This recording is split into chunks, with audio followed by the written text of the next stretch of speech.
အားလုံးပဲမင်္ဂလာပါဆိုင်ကုန်အပိုင်း20ကွန်သူဒီလန်းကိုသူ့နောက်မှလိုက်ရင်လက်ပြအိတ်ခေါ်လိုက်ပြီးအခန်းထဲမှထွက်သွားသည်သူမျက်နှာထားသည်တင်းမခတ်ထန်ရဲ့ရှိလေသည်သူတို့သည်အဆောင်အဝင်းမြောက်ထက်သို့ဆင်းခဲ့ကြသည်တော်ရီမြတ်ကင်ထားသောထောင်ချက်တယောက်ကသူတို့အားဆေးပြတ်တော်ထားသည်နန်းရံတစ်ခုကြားရှိစင်ကြံလန်တိုင်းခေါ်သွားသည်သူတို့၏ခြေသည်များသည်စင်ကြံလန်တစ်ဖက်တစ်ချက်ရှိအချုပ်ခန်းများကြားတွင်ပဲ့တင်ထက်လျက်ရှိထောင်ချက်သည်အချုပ်ခန်းတစ်ခန်း၏တကောင်ကိုဖွင့်သည်တစ်သောဂရင်တလုံးပေါ်တွင်စောင်းရက်လှည့်နေသည်တိတိတသွေးမိန်းကလေးတယောက်သူတို့ဝင်သွားသောအခါမိန်းကလေးသည်လှည့်နေရမှမထားသို့သောသူတို့ကိုအလွန်ထိတ်လန့်ကြောက်ရွံ့သောရွံရှာမုန်းတီးသောမျက်လုံးများဖြင့်စီး၍ကြည့်လျက်ရှိလေသည်လမ်းကတော့မိန်းကလေးကိုမကြည့်အခန်းပေးပက်လေမှနန်းရံများကိုသာလှည့်ပတ်ကြည့်နေသည်ထို့နောက်အပြင်သို့ပြန်ထွက်သွားပြီးလှစ်စစ်တဲ့မိန်းကလုတ်ကိုတွေ့အောင်လိုက်ရှာသည်တွေ့သည်နှင့်တပြိုင်နက်သူသည်လက်ထက်မှဝါကျိုးွယ်ကိုပြေး၍အချုပ်ခန်းနှင့်ရှိမိန်းကလေးခြေထောက်များနီးသို့ရောက်သည့်ထိဆွဲယူသွားသည်ထို့နောက်မိန်းကလေးခြေထောက်များကိုခြေချင်းဝဲမှနေပြီးကြိုးစားဖြင့်ပူ၍ချိလိုက်ကလက်နှစ်ဖက်ကိုလက်ထိပ်ဖြင့်ခတ်လိုက်သည်ပြီးတော့မိန်းကလေး၏ဘောင်းမီကိုအပေါ်ဘက်သို့လိမ့်တင်လိုက်ပြီးခြေထောက်များကိုခြေထိပ်ခတ်လိုက်ကပလက်ဖြစ်သွားအောင်တွန်းလှည့်လိုက်သည်သူတကူလုံးကိုဝါကျူးများဖြင့်ရစ်ပတ်ချင်းခံနေရသောမိန်းကလေးမျက်လုံးများသည်ကြောက်ရွံ့စိတ်ဖြင့်ရုန်းကန်လှုပ်ရှားလျက်ရှိသည်လမ်းကတော့မိန်းကလေးကိုတစ်ချက်ကလေးမှလှည့်မကြည့်သူတသားထဲမှဒိုင်းနမိုက်ခွဲသည့်အသေးစားစနစ်တန်ကလေးနှင့်တူသောငရဲဘူးကိုထုတ်လိုက်ကလက်ထဲတွင်အသင့်ခံရသည့်ဝါဆောင်များဖြင့်ဆက်လိုက်သည်ထို့နောက်ဂျက်တီဘရော့စ်ကိုမော့ကြည့်သည်ကွန်တက်တင်ပါတီစီဝေးကိုကနေ့ညမြို့တွေကဘယ်ဖျောင်းဝင်းထဲမှာလုံနေဆိုတာမေးကြည့်ဂျက်တီဘရော့စ်ကတကားစီသို့ပြန်လျှောက်သွားသည်ငါအပြင်ကစောင့်မယ်လမ်းကခေါင်းချင်းပြောက်လိုက်ပြီးမိန်းကလေးဘက်လှည့်၍အာနံပါတာဖြစ်မိသည်ငရဲဘူးကိုမိန်းကလေးမြင်တော့အောင်မိန်းကလေးမျက်နှာရှိတဲ့တွင်လက်တစ်ဖက်ဖြင့်ကင်ပြဟာသည်ကျွန်တော်3မိနစ်တွင်ဖြည့်ပေးပါမယ်ဟူလမ်းကပြောကစနစ်တန်တပွဲထွက်နေသောခလုတ်ကလေးကိုလက်ဖြင့်တွန်းလိုက်သည်ဂျက်တီဘရော့စ်အခန်းပြင်ပန်းရောက်သည့်နေ့တစ်ပြိုင်နက်အထက်မှမိန်းကလေးစူးစူးဝါအောက်တန်ထွက်လာသည်သူသည်တစ်ဆက်တုံလျက်ရှိသောလက်ချောင်းများဖြင့် secret lake ကိုမြင်ကြီးကမျက်နှာချင်းစာရှိဖြူဝေးသောနေရန်ကိုငေးကြည့်နေသည်မိန်းကလေးအော်ဒန်များသည်တိုးရီလာလဲရှိအော်ဒန်လုံးဝရပ်သွားခြင်းထိ3မိနစ်တိမြပင်ကြာလိမ့်မည်ထင်လမ်းသည့်အခန်းတွင်မှပြုံးပြမျက်နှာထားဖြင့်အပြင်စင်းကြံစီသို့ထွက်လာပြီးသူပေးထားသည့်ဂရိတိုင်းဂျက်တီဘရော့စ်လိုချင်နေသောသတင်းကိုပေးသည်တာမန်အချိန်များဆိုရင်ဟနိုင်းမြို့သူမျိုးသားများနေထိုင်ရာရက်ကွက်တင်ရှိကြောက်စစ်ခင်လမ်းချင်းများပေါ်တွင်ညနေပိုင်းရောက်ခြင်းထိအတော်လာပြတ်သည်မရှိပေလူစုလူဝေးများပစ္စည်းပို့နှွားလည်းများလမ်းချောင်းများနှင့်ဟုံးသက်တညံပြီးဝင်လာတဲ့မော်တော်ကားများကိုပါတွေ့ရတဲ့သည်ပြောင်းပန်းခတ်များလှုပ်ရှားနေကြသောသူများနှင့်ရှင်းများစွာတွင်တစ်များကိုဆွဲ၍ဖြတ်တန်းသွားလာနေကြသည့်စင်ကြီးများကိုပင်တခါတည်းမြင်ရ၏သို့သောဂျက်တီဘရော့ဆန်တို့သူ၏အာနာဘကသားကသူ့လူချင်းသောသတင်းကိုရအောင်ယူပြီးပေးရလိုက်သည်တက်ပွဲတော့အကျိုးညက်နေပိုင်း8နာရီအချိန်ခန့်နေမူရက်ွက်တင်ရှိရှေးဟောင်းလမ်းမများပေါ်၌အတော်လာပြက်ခါထိတ်ဆိတ်ငြိမ်သက်လျက်ရှိသည်လမ်းပေါ်တွင်အတော်လာဆို၍ခေါင်းလမ်းနောက်ဘက်ဇီးတဆူ၏ပရဘုံတွင်၌ရင်းနှီးများပြုလို့မည်လှုပ်ဝက်အစည်းအဝေးသို့တက်ရောက်ရန်လာနေသောဒေါန်ဘလန်စီလာသည့်တန်ပင်းတဲ့အလန်ချာစီသားလင်ရှိလန်ချာပင်ကကြောက်စိတ်ခင်များကိုနင်းချေကျိတ်ဝါသွားနေသောအတန်သည်လမ်းမပေါ်ရှိတိတ်ဆိတ်မှုကိုဖြိုခွင်းလျက်ရှိလေသည်ယခုချိန်တွင်ဟနိုင်းမျိုးသူမျိုးသား9000ကျော်ကန်သည်မိမိတို့နေအိမ်တွင်ရှိဝင်းကျင်တော်စစ်များရှိ၌စုဝေးကရိုးရဒလီထုံးစံရာကျင်းပမြင့်ဖြစ်သောမြင်းနှင်းဤနှစ်တကူအကျိုးပွဲတော်ကိုကျင်းပပြုလုပ်နေကြပြီလိမ့်မည်ယခုဒေါန်ဘလန်စီလာသည့်လန်ချာသည်တန်ပိန်းတဲ့လန်ချာဖြစ်အမှန်တော့ယခုလိုလူချေတိတ်နေသည့်ညနေမျိုးတွင်တာယာဘိန်းတဲ့လန်ချာကိုစီးခြင်းသည်အကောင်းဆုံးဖြစ်လိမ့်မည်ဟုသူတွေးခဲ့မိသည်သို့တော်လည်းပြင်သစ်ထောင်လိုင်းသမားများရှုတော့မှစင်ကျင်ကြည့်လိုက်သည့်အခါတော်လိုင်းသမားတို့သည်စူးစူးညံ့ညံ့အသက်များကိုထွက်စေနိုင်သည့်တန်ပိန်းတဲ့လန်ချာဖြင့်တွာလာလှုပ်ရှားခြင်းပြုရမည်မဟုတ်ဟုယူဆနိုင်စရာရှိသို့ဆိုလျှင်တန်တရားဖြစ်မခံရအောင်တန်ပိန်းတဲ့လန်ချာကိုပင်စီးလင်ကောင်းလိမ့်မည်လား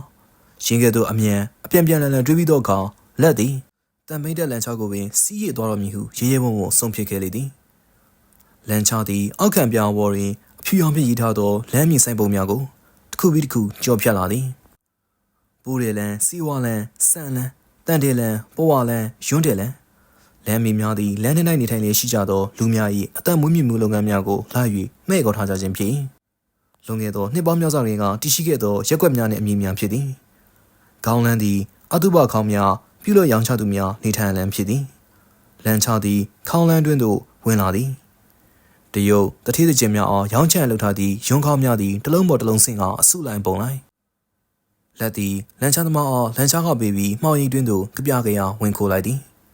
သူသည်ခေါင်းဆိုင်တဆိုင်၏တကားဝါတွင်မိနစ်အတန်ကြာမြတ်ရက်ခါလမ်း၏ဟိုဘက်ဒီဘက်ထိပ်များကိုလှမ်းမြော်၍ကြည့်သည်သူနောက်မှနောက်ရောက်ခံ၍လိုက်လာသူရှိမရှိစူးစမ်းကြည့်မိသည်လိုက်လာသူမရှိဟုသိကြသွားသည့်အခါလက်သည်ဇီဒီတဆူ၏ဝင်ပေါက်စီသို့ဥတီလျက်ရှိသောလမ်းချင်းတစ်ခုတွင်သို့ဝင်လာခဲ့လေသည်ဝင်ပေါက်အနီးသို့ရောက်သွားသောအခါတိုင်လုံးနောက်မှလူတစ်ယောက်ပြုံးကနေထွက်လာသည်လက်လာတူတူကလေးမေးလိုက်သည့်အမျိုးသမီးတူ၏အတန်အာနန်မျိုးသမီးသည်အနက်ရောင်စာပါအပေါ်အင်ဂျီကိုဝင်ထားသည်အတွင်းကအင်ဂျီနှင့်ဘောင်းမရှိမြတ်မှလေးအယောင်ခက်ညင်ညိုခတ်မိုင်မိုင်ရုတ်တရက်တွေ့လိုက်လျင်အရင်မဲမဲတရံကိုတော့မြင်ရသည်ဘယ်သူဘယ်ဝါဟု၍အတိအကျခွဲခြား၍မသိနိုင်လက်ဖို့ကတော့ကောင်းကင်တွင်လင်းနေသည့်သဘာဝအလင်းရောင်ဖြစ်ပင်လီအင်မန်ချစ်ချင်းသိရုံကစီးကျုံတို့ဆက်လက်သည့်လင်းအင်းအပြုံးကိုပါမြင်လိုက်သည်ဟုတ်တယ်လက်ပါဟုခတ်တူတူပြန်ဖြစ်သည်နားရီဦးနေအောင်အသက်မြင့်ရဲ့မောင်လက်ချာနန်ကိုမင်းမကြားလိုက်ဘူးလားလက်ကသူ့ပါနဲ့လီအင်းပါကိုကတ်လိုက်ပြီးသူတို့လူမျိုးထုံးစံတိုင်းပါကိုနမ်းလိုက်သည်ထို့နောက်နှစ်ယောက်သာလူချင်းခွဲလိုက်ကဇေဒီဘရဘုံအတွင်းသို့ဝင်သွားကြလေသည်ခမ်းမရဲတွင်ဖျောင်းနိုင်မိသည့်လင်းလည်းရှိသည်အာနန်တို့၏စစ်ဖြောင်းကွမ်သားနှင့်ငရဲမင်းဒိုင်အန်ဖူဝုံရုပ်ထုများသည့်မီးရောင်အောက်တွင်တလက်လက်တကောင်းဆောင်ကလက်တို့နှစ်ယောက်အောင်အသေးချစစ်စစ်ပြီးမှဝင်ခွင့်ပြုသည်သူတို့ဝင်သွားသောအခါသူတို့နောက်မှလူသုံးဦးထပ်ရောက်လာသည်လက်နဲ့လီအင်းတို့ကနောက်မှရောက်လာသည့်ငိုဗန်လော့နှင့်သူသားနှစ်ယောက်ဒေါင်းနဲ့ဟောက်တို့ကိုတီးတူးနှုတ်ဆက်စကားပြောကြသည်လွန်ခဲ့သောလေးလကျော်ခန့်ကဗီယန်ရာဘာချက်မှထွက်ပြေးလွတ်မြောက်လာခဲ့ကြသည့်ငိုဗန်လော့တို့တားဖာ၃ယောက်ကိုသူတို့၏ပါတီကလပ်စီအဖွဲ့ဝင်များကအမည်ဝတ်များဖြင့်တီကျွမ်းရင်းနှီးနေကြပြီဖြင့်ငိုဗန်လော့၏လှုပ်ဝက်မည်မှာစန့်သွိုင်းဖြစ်သည်တောင်ကြရေဟုအဓိပ္ပာယ်ရ၏သူသားထောင်းကိုလမ်းဂျီအင်းဟုခေါ်သည်မြစ်ပြာဟုအဓိပ္ပာယ်ထွက်၏တားအငယ်ဟော့ကိုမူမန်တန်ဟုအမည်ပေးထား၏သွေးဆောင်သူဟုအဓိပ္ပာယ်ရသည်လက်ကိုယ်တိုင်လည်းဂျီယာအိုနန်ဟုသောအမည်ဝဲရှိရာလူမျိုးကိုပညာပေးသူဟုအဓိပ္ပာယ်ရ၏လီအင်းကိုမူထရန်ချင်းဟုခေါ်စားသည်အပြိုစင်စစ်တီတော်ဟုအဓိပ္ပာယ်ရလေသည်ဂျီနဲလာအောင်စစ်စစ်ပြီးသည့်ကတကားဆောင်ကအားလုံးကိုခေါ်သွားသည်ဇီဒီအတွင်းဘက်ရှိအာယုံခံတစောင်းတချို့ကိုကြော့ပြက်ကအတွင်းဘက်အကျဆုံးသောတစောင်းစီသို့ပို့ပြီးသည်တစောင်းအတွင်းတွင်မျက်လောင်များကိုချဟသောအမိတာနှင့်အရီမီဒီယာဗုဒ္ဓရုပ်ပါတော်နှစုသည်ငြိမ်သက်အေဂျင့်စွာစံပေးတော်မူလျက်ရှိကြသည်သူတို့၏ခြေထောက်များ၏ပပက်လေရင်မူတတိပွဲများနှင့်ပန်းများသည့်အစုလိုက်ပုံလိုက်နှစ်ကူပွဲတော်အတွက်လူအများကလာရောက်ကပ်လူပူဇော်ထားကြခြင်းပေသည်အဆောင်ကတစောင်းတော်ဖက်ရှိအခန်းငယ်တစ်ခန်းကိုညွှန်ပြသည်ဗုဒ္ဓဖျားကြောင့်ဝေယဝိဆအတွက်အစည်းအဝေးပြုလုပ်ရာအခန်းဖြစ်အခန်းထဲတွင်အာနန်၁၂ဦးသည်စပွဲတစ်လုံးတွင်ထိုင်နေကြလေပြီအလင်းရောင်ဟူ၍ဖျောင်းတဲ့တိုင်သာရှိတော်လေလူအလုံး၏မျက်နှာများကိုတက်တက်ကွက်ကွက်မြင်နိုင်သည်စပွဲထိန်၌ထိုင်လဲရှိသောကလပ်စီကောင်းဆောင်သည်တုံကင်းနေသောကျောင်းဆရာတူဖြစ်သည်အသက်မှ30တွင်မျက်မှန်နှင့်ဖြစ်သည်ကလပ်စီအဖွဲ့ဝင်များကသူ့ကိုတန်ဂျီအန်ဟုသိထားကြသည်တန့်စင်ကြည်လင်သောစမ်းချောင်းလေးဟုအဓိပ္ပာယ်ရ၏သူမျက်နှာသည်ဝိုင်းဆက်ဆန်ပန်းတစ်ဖက်ကခပ်ဖောက်ဖောင်းနှာခေါင်းကခက်လန်လန်လူငယ်တယောက်၏မျက်နှာနှင့်တူစေနောက်ဆုံးဝင်လာသည့်လူငါဦးနေရာယူပြီးသည့်အခါစိတ်မရှိဖြစ်နေသောမျက်နှာထားဖြင့်သူကကောင်းချက်ငြိမ်ပြသည်ကလထိုင်တစ်လုံးမှမူယခုချိန်ထိလူမရှိသည်ထိုကလထိုင်သည်အလွန်ပြင်းထန်သောဝေဒနာကိုခံစားရသဖြင့်ဘရင်ကန်ကျိုး၏အချုပ်ကန်းနှင့်ရှိဂရင်ပေါ်၌လဲလောင်းကငိုကြွေးနေကြသောမင်းကလေးနေရာဖြစ်၏မင်းကွန်းမလာနိုင်တာဘာကြောင့်လဲသိရလူရှိသလား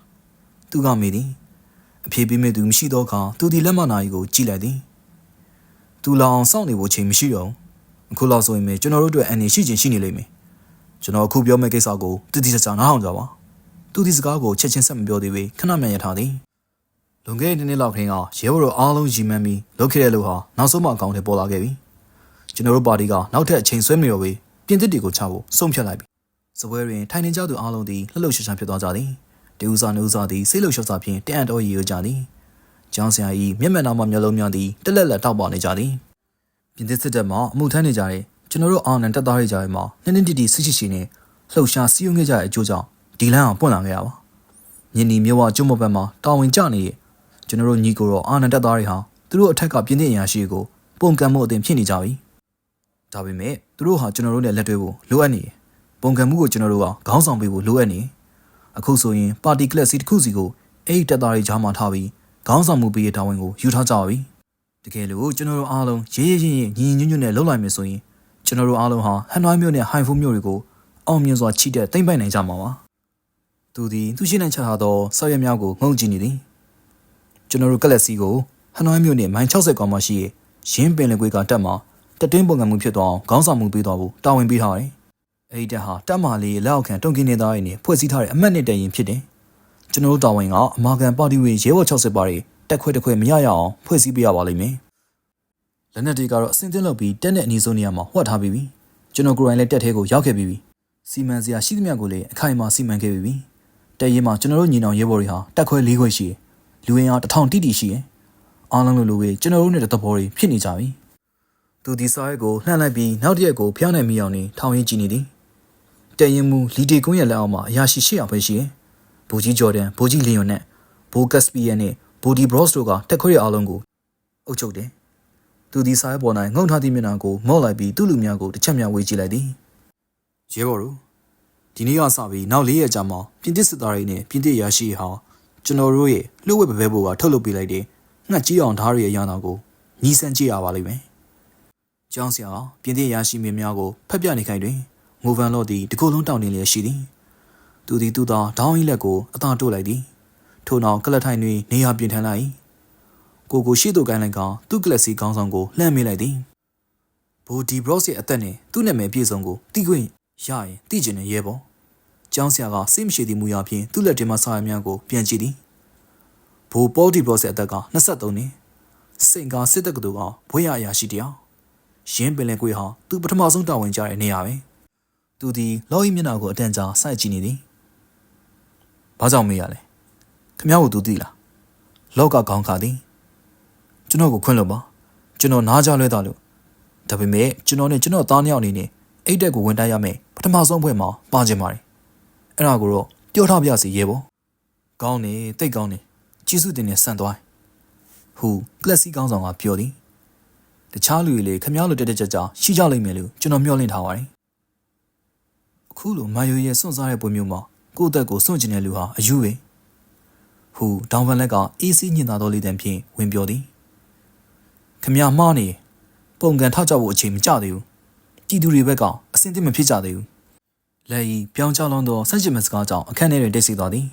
ကလပ်စီကောင်းဆောင်ကလက်ကိုဖြူဖြူပြေးကြည့်သည်သူ့မျက်နှာသည်သောကြောင့်ဖြူဖွေးလျက်ရှိသည်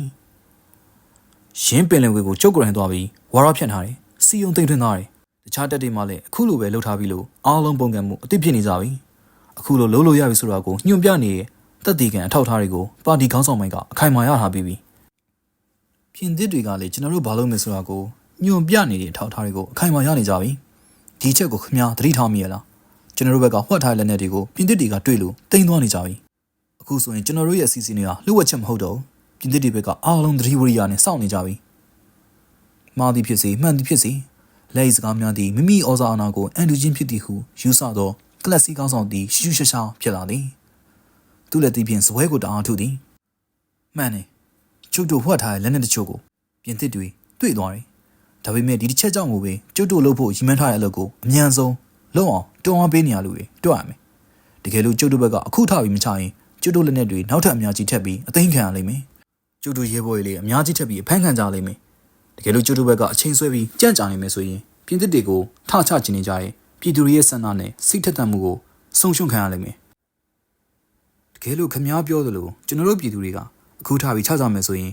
သူတို့အားလုံးတေကုန်မှာကတော့တေချနေဟူလက်ကတင်းငင်အေးစစ်စွာဖြင့်ပြန်ပြောသည်ကွန်တက်တင်ပါတီရည်တွက်ဟာရာပေါင်းနည်းနည်းပဲရှိပါသေးခမားကလှုပ်စီခြင်းတဲ့ဆန္ဒအတိုင်းနေလိုက်ကြမယ်ဆိုရင်တော့ကျုပ်တို့တရေဘောကြောင်းတာပဲလောကမှာတရေဘောကြောင်းတဲ့လူဖြစ်နေအသက်ရှင်နေရတဲ့ရဲဝန်ဆွန်စားပြီးယောက်ျားပိပြီးသိရတာကမြတ်ပါသေးတယ်ကလပ်စီကောင်းဆောင်ရည်တန်သည်ပိုရစ်ချင်လာသည်တကယ်လို့ကျုပ်တို့ရှုံးနေပဲထောင်းကျုပ်တို့ရဲ့အားထုတ်မှုဟာနောင်လာနောင်သားတွေတဲ့စံနမူနာယူထိုက်တဲ့လုပ်ရတစ်ခုကတော့ဖြစ်လာမှာပဲပညာဉာဏ်အမြော့မြင့်နဲ့ပြည့်စုံတဲ့ခေါင်းဆောင်တယောက်အနေနဲ့ကတော့စောင့်ဆိုင်တဲ့အချိန်မှာအောင်ရင်တိခံပြီးစောင့်မယ်လို့ဆုံးဖြတ်ရမှာပဲအချိန်ခါရောက်မှတိုက်ဖို့အတွက်အသက်ရှင်နေဖို့လိုရလို့မြင်ရမယ်ကျွန်တော်တို့အနေနဲ့တိုးတက်အောင်လုပ်ဖို့အဆင်သင့်မဖြစ်သေးခင်မှာကိုယ့်ကိုယ်ပျက်စီးအောင်ဖျက်ဆီးပစ်တဲ့အလုပ်မျိုးကတော့မလုပ်သင့်တာအမှန်ပဲမြို့ချစ်ငူးယွင်ရဲ့ community ဟာဒီအချက်ကြောင့်ကျွန်တော်တို့နဲ့မပူးပေါင်းနိုင်ဘူးလို့ညင်းကြတာပဲသူတို့ကတော့အမျိုးသားတော်လှန်ရေးတရက်လုပ်ဖို့အချိန်မကျသေးဘူးလို့မြင်နေကြတယ်မဟုတ်လားမြို့ချစ်ငူးယွင်ဆိုတဲ့ပုဂ္ဂိုလ်ကအမျိုးကိုချစ်လွန်းလို့သူ့အမျိုးသားရဲ့နိုင်ငံထဲမှာချိန်မချတာနှစ်ပေါင်း20ရှိသွားပြီဆိုတဲ့အချက်ကောခမရသတိထားမိရလားကလပ်စီကောင်းဆောင်ကဒေါသတကြီးပြောသည်မြို့ချစ်ငူးယွင်ဆိုတဲ့လူဟာမော်စကိုကဘော်ရှီဗစ်တွေရဲ့ လက်ကင်တို့တစ်ချောင်းမှာကိုလူဟာသူဟာကိုမိနိုင်ငံကိုတော့မှပြန်လာမှကြောက်နေလူဟာသူဟာသူ့ကိုယ်သူဗီယက်နမ်မျိုးသားခေါင်းဆောင်တယောက်ပါလို့အမိခံတဲ့လူတယောက်မဟုတ်ပါဘူးသူ့နောက်လိုက်တဲ့သဘောတူညီမှုရဖို့ကိုကျုပ်တို့ကလေမလိုလားပါဘူးလက်ကကလပ်စီခေါင်းဆောင်ရဲ့မျက်နှာကိုစူးစူးရဲကြည့်သည်ဘာပဲဖြစ်ဖြစ်လေခမားနဲ့ကွန်နတင်ပါတီကခမားရဲ့ခေါင်းဆောင်ကြီးတွေမမြင်တဲ့အချက်ကိုတော့သူမြင်တယ်ဒီအမြင်မှန်တာကအားပဲ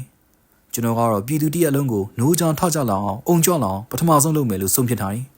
အဲ့ဒါကိုတော့အောင်မြင်အောင်လုပ်နိုင်ရင်ထောင်နှန်းလောက်သာအရေးတွေရှိရဲ့ပြင်သစ်တွေကိုပြည်သူတန်းပေါင်းများစွာကစန့်ကျင်တိုက်ခိုက်တဲ့အဖြစ်မျိုးနဲ့ကြောက်ရမယ်